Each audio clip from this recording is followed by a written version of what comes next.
Karibu mpenzi mfuatiliaji na mtazamaji wa Azimio TV1. Kama ni kwa mara yako ya kwanza, na kusihi sana usikose kusubscribe, kushare na kucomment.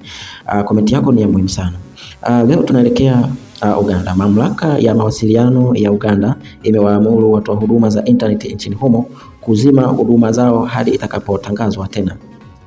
Hatua hiyo inajiri wakati wa nchi hiyo kuelekea kwenye uchaguzi wa rais na wabunge siku ya Alhamisi, na inakuja baada ya kampeni kumalizika. Katika barua iliyotolewa na vyombo vya habari ya ndani, wakala wa serikali kuandikia watoa huduma za mitandao kuwataka kusubiri hadi taarifa zaidi kabla ya kurejesha huduma za mitandao. Wiki iliyopita mpinzani mkubwa wa Rais Yoweri Museveni, Robert Kyagulanyi maarufu kama Bobi Wine, alikuwa wa kwanza kutangaza kwamba serikali ilipanga kuzima mtandao wakati wa uchaguzi kama ilivyofanyika wakati wa uchaguzi na mwaka 2021. Wapinzani wanasema kuzimwa kwa mtandao huo ni jaribio la kufanya kazi mahali penye giza ambapo hakuna habari huru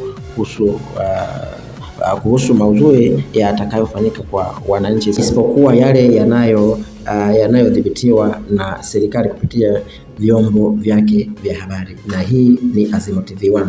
Kama ni mara yako ya kwanza, na kusihi sana usikose kusubscribe, kushare na kucomment.